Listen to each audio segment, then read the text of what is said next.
How to fix Snapchat loading.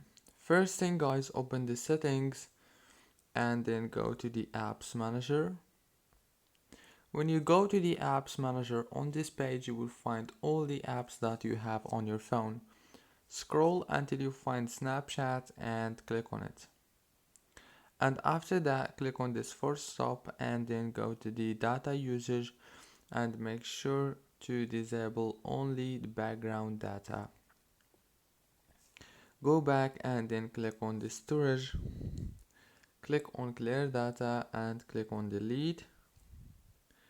Go back to the settings on your phone, go to the wireless and networks, go to the Wi-Fi, disable it for 5 seconds and enable it back.